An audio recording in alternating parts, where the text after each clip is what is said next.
पशुपति व्रत। ये ऐसा व्रत है कि आपको किसी के आगे हाथ नहीं फैलाना पड़ता। ये ऐसा व्रत है जिसको मनुष्य जब चाहे तब किसी भी सोमवार से चालू कर सकता है। 5 सोमवार का ये व्रत होता है। पहले सोमवार, दूसरे सोमवार, तीसरा, चौथा और 5 सोमवार का व्रत होता है। 5 सोमवार को एक ही मंदिर के अंदर जाकर पूजन करी जाती, मंदिर नहीं बदला जाता। सोमवार के दिन पूजन की थाली जो सवेरे मंदिर जाती है पूजा करने के लिए, आप पूजा की थाली में सारा अभिषेक पूजन का सामान लेकर मंदिर जाते हो, शिव जी का पूजन करते हो, वही थाली वापिस घर पर आकर ढक कर रख दी जाती है। शाम को फिर वही थाली वापिस प्रदोष काल में पूजन के लिए जाती है। उसमें प्रसाद जाता है एक पात्र के अंदर। 3 हिस्से करने के लिए दोना या कागज या जो भी सामग्री आपके पास में हो वो जाता है। 6 दिए जाते हैं, 6 दीपक जाते हैं मंदिर के अंदर। मंदिर में पूजन वगैरह उसी थाली से, जो तुमने सवेरे पूजन करी थी उसी थाली से होती है। पूजन करने के बाद में 6 दिए जमीन पर रखे जाते हैं, 5 दिए प्रज्वलित करे जाते हैं, जलाए जाते हैं। प्रसाद के 3 हिस्से करे जाते हैं। एक दिया नहीं जलाया जाता, रखा जरूर जमीन पर जाता है पर जलाते नहीं।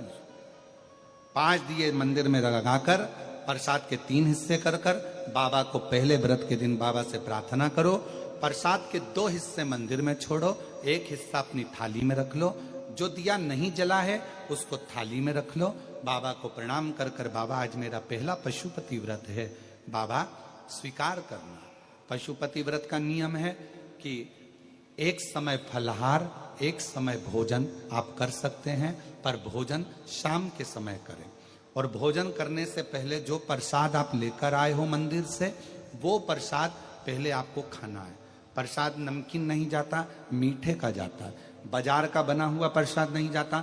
घर में मीठा भात बना लो, मीठे चावल बना लो, हलवा बना लो, सीरा बना लो, खीर बना लो, जो घर में बना सकते हो मीठा वो लेकर। अपना जो प्रसाद का हिस्सा लेकर आते हो उसमें से ना तो पोता पोती, परिवार, पत्नी, बच्चा किसी को नहीं देना है, खुद को खाना है। जिसका व्रत होता स्वयं उसमें से हिस्सा नहीं।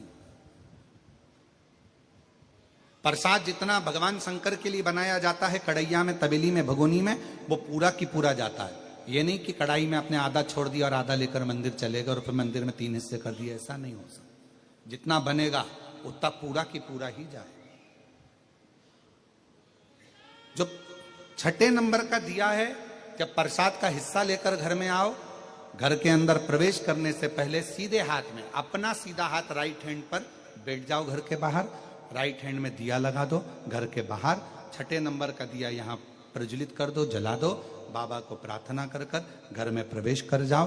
प्रसाद का जो हिस्सा है भोजन करने से पहले वो खाओ, फिर भोजन करो, सात्विक भोजन करिए। ऐसे 5 व्रत होते हैं। बीच में अगर रजोधर्म आ जाता है, रजस्वला हो जाते हो, कहीं जाना पड़ जाता है, कोई फंक्शन आ जाता है, तो उस व्रत को नहीं गिना जाता, फिर अगला व्रत गिना जाता, उस व्रत को नहीं गिनते। पर होते 5 ही व्रत। जब 5वां व्रत पूर्ण हो पशुपतिनाथ का, 5वें व्रत के दिन फिर वही की वही पूजन का विधान। पर शाम के समय एक श्रीफल, 108 या तो चावल के दाने, मूंग के दाने, या 108 गुलाब की पंखड़ी, फूल, पत्ती, बेलपत्र, कुछ भी 108 सामग्री लेकर मंदिर जाना है। श्रीफल भेंट लेकर जाओ, बाबा को समर्पित करो। 108 दाने श्री शिवाय नमस्तुभ्यम कहकर, पंचाक्षर मंत्र नमः शिवाय कहकर या ओम नमः शिवाय कहकर चढ़ाओ। बाबा को अपनी कामना करो, बाबा आज मेरा व्रत पूर्ण हुआ है, स्वीकार करना बाबा। मैंने सुना है तो 3 महीने में गोदी भर देता है, ऐसी कृपा करना बाबा। विनय कर कर वापिस सजाओ। 5वां व्रत भी वैसा की वैसा ही करो जैसा नियम है। ये बाबा का उद्यापन हो जाता है 108 सामग्री चढ़ाने पर, अलग से उद्यापन की जरूरत नहीं पड़ती। ये शिव जी का पशुपति व्रत। हम पाशुपत्य अस्त्र प्राप्त नहीं कर सकते। भगवान देवादिदेव महादेव ने पाशुपत्य अस्त्र भगवान राम जी को दिया है, क्योंकि उन्होंने तप करा था, साधना करी थी, उपासना करी थी। भगवान शंकर ने पाशुपत्य अस्त्र भगवान कृष्ण को दिया है, क्योंकि उन्होंने तप साधना करी। पशुपतिनाथ का व्रत करते हो, आप 16 सोमवार का व्रत करते हो, आप संकट सोमवार का व्रत करते हो, आप शिवरात्रि का व्रत करते हो, सोमवार की अष्टमी का व्रत करते हो। उन व्रतों में सारे व्रत करो, मना नहीं है, पर उस व्रत में अपना पूर्ण समर्पण परमात्मा के प्रति रखो। केवल खाना छोड़ा है, अन्न छोड़ा है, भोजन छोड़ा है, और दिन में सुबह से लेकर शाम तक 2-3 बार तुमने कुछ ना कुछ पाया है, वो व्रत हो सकता है आपकी दृष्टि में, पर हमारी दृष्टि में व्रत कौन सा है? शिव महापुराण की कथा कहती है कि सुबेरे आपका व्रत चालू हुआ, दूसरे दिन ब्रह्म मुहूर्त तक जो आपका व्रत आपने रखा है, भगवान का जो व्रत कर रहे हो, उस व्रत में एक बात अपने अंदर उतार कर रखो कि इस दिन मैं अपने मोबाइल का त्याग करती हूँ, पूरे दिन मैं मैसेज नहीं पढ़ूंगी, मैं देखूंगी नहीं, मैं अपशब्द नहीं कहूंगी, मैं जानूंगी नहीं। दूसरा, आज के दिन मेरा व्रत है, आज 1 महीने में, 15 दिन में, 2 दिन में, 20 दिन में मैंने अगर किसी से भी अपशब्द कहा होगा, आड़ा टेढ़ा कहा होगा, तो सबसे पहले आज व्रत वाले दिन मैं उसको सॉरी कहूंगी, क्षमा मांगूंगी और अपने हृदय से लगाने का प्रयास करूंगी। व्रत है। व्रत का तीसरा अंश, आज मेरा व्रत है, मैं आज के दिन किसी को भी अपशब्द नहीं बोलूंगी, किसी के लिए आड़ा टेढ़ा नहीं बोलूंगा, आज जितना बन सकेगा मैं सात्विक जीवन जीऊंगा। चौथा, आज मेरा व्रत है, आज के दिन मैं झूठ नहीं बोलूंगी, ना झूठ बोलूंगा सुबह से लेकर शाम तक। और 5वां, आज व्रत वाला दिन है, जितना फलार मैं करूंगी उसका पैसा जोड़ूंगी कि 15 रुपए का मैंने साबुदाना खाया, 10 रुपए का बटाटा खाया, ये खाया, वो खाया, सारा हिसाब लगाकर 55, 60, 70 रुपए जितने होते हैं, उसमें से एक अंश निकालकर मैं उसका एक भाग किसी गौशाला में जाकर गाय को चारा जरूर दूंगी। आपका व्रत, आपकी साधना, आपका तप, आपका बल, आप कैसा कर रहे हैं? केवल भूखे रहने पर भगवत पद की प्राप्ति नहीं होती। शिव महापुराण की कथा कहती है कि भूखे रहने से भगवान की प्राप्ति नहीं होती। शिव पुराण की कथा कहती है भगवान को पाने की भूख बढ़ाने से भगवान की प्राप्ति होती है।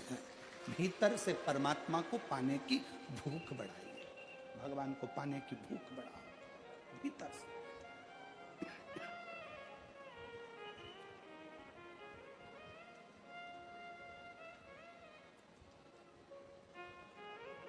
व्रत करो, मना नहीं, तप करो, मना नहीं, साधना करो, मना नहीं, पर उस तप साधना में, व्रत में परमात्मा को पाने की ललकता हो आपके भीतर, भगवान को पाने की ललकता हो आपके भीतर, भगवत पद को पाने की ललकता हो आपके भीतर, तो भगवान है।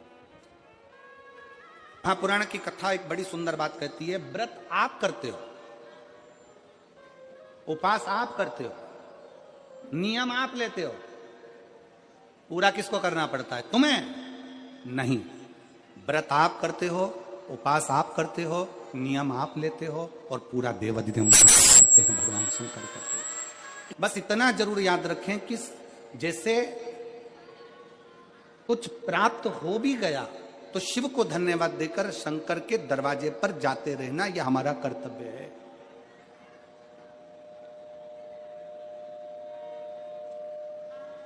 एक बहन जी ने पत्र लिखा था कल,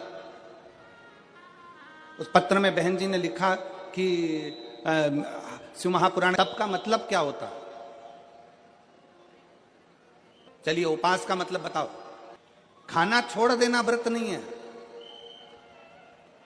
दूसरे का धन छुड़ाकर खाना छोड़ देना व्रत है।